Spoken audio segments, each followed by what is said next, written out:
Solar বিদ্যুৎ সংযোগের আশ্বাস দেওয়া হচ্ছে, কিন্তু 4 মাস পেরিয়ে গেলেও সেই অর্থে তারা পরিষেবা পাচ্ছেন না। সাধারণ মানুষ আজকে ভোগান্তির শিকার। এবং এমনই খবর এবার উঠে আসছে হাপানিয়া এলাকার সিংহমুড়া এলাকা থেকে। এবং অভিযোগ যে হাপানিয়া এলাকার সিংহমুড়ার বাসিন্দা পরেশ দাস প্রায় 4 মাস আগে তিনি একটি বেসরকারি সংস্থার সঙ্গে সোলার বিদ্যুৎ পরিষেবা নেওয়ার জন্য চুক্তিবদ্ধ হন। পরেশ দাস তিনি জানিয়েছেন যে চুক্তির সময়ে প্রথম 5,000 টাকা, পরে আরো 20,000 টাকা এবং ব্যাংকের মাধ্যমে 1,75,000 টাকা কোম্পানিকে প্রদান করা হয়। এর বিনিময়ে সংস্থার পক্ষ থেকে তার বাড়িতে সোলার মেশিন ও মিটার বসানো হলেও আজ পর্যন্ত বিদ্যুতের সংযোগ দেওয়া হয়নি। অভিযোগ অনুযায়ী কোম্পানির প্রতিনিধিরা আশ্বাস দিয়েছিলেন যে যন্ত্রপাতি স্থাপনের 1 সপ্তাহের মধ্যেই সোলার সংযোগ চালু করে দেওয়া হবে, কিন্তু 4 মাস পেরিয়ে গেলেও সেই প্রতিশ্রুতি পূরণ হয়নি। বিষয়টি নিয়ে বারবার যোগাযোগ করার চেষ্টা করা হলেও অধিকাংশ সময়ে ফোন ধরা হয় না। কখনো কখনো ফোন ধরলেও তার নানা অজুহাত তারা দেখাচ্ছেন এবং সময় সেক্ষেত্রে পেরিয়ে যাচ্ছে বলে অভিযোগ জানিয়েছেন পরিবারটি। শুনুন কি উঠে আসছে সেই পরিবারের পক্ষ থেকে অভিযোগ, প্রতিক্রিয়া।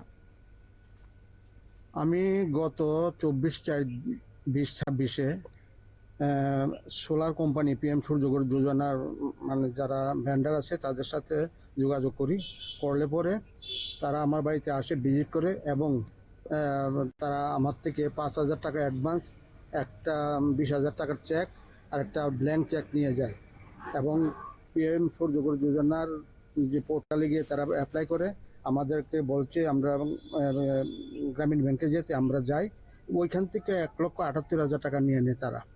হ্যাঁ, কিন্তু আমাদের কাজ কোনো কমপ্লিট করে না। আজ 3-4 মাস হয়েছে আমি ব্যাংকের লোন EMI দিচ্ছি, কিন্তু তাদের কাছে ফোন করলে একবার বলে এতদিনের মধ্যে হবে, একবার বলে দেরি হবে, এইভাবে ঘোরাফেরা করছে। এখন আমার কথা হচ্ছে যে আমি মাননীয় বিদ্যুৎ মন্ত্রী, মাননীয় রতনলাল নাথ মহাশয়ের কাছে আমি আবেদন করব যে এই বিষয়টা যাতে দেখাশোনা করে।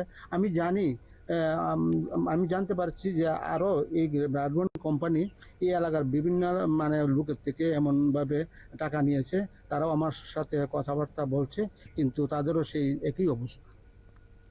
সংবাদ মাধ্যমের মুখোমুখি হয়ে বিস্তারিত তিনি তথ্য তুলে ধরেছেন। একই সঙ্গে রাজ্যের বিদ্যুৎ মন্ত্রীর হস্তক্ষেপ দাবি করেছেন।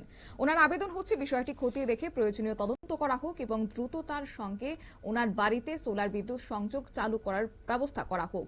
তবে এই অভিযোগের বিষয়ে এখন প্রশ্ন উঠছে যে পরিষেবার নামে যদি টাকা নেওয়ার পর দীর্ঘদিন ধরে পরিষেবা না দেওয়া হয়, তাহলে প্রতিশ্রুতি অনুযায়ী পরিষেবা কবেই বা পাবেন সেই অভিযোগকারী পরিবারটি? প্রশাসনেরই বা এক্ষেত্রে কি ভূমিকা গ্রহণ করা হবে, সেদিকে অবশ্য তাকিয়ে রয়েছেন অভিযোগকারী পরিবার। নিয়ে নিচ্ছি ছোট্ট একটি বিজ্ঞাপন বিরতির, সঙ্গে থাকুন।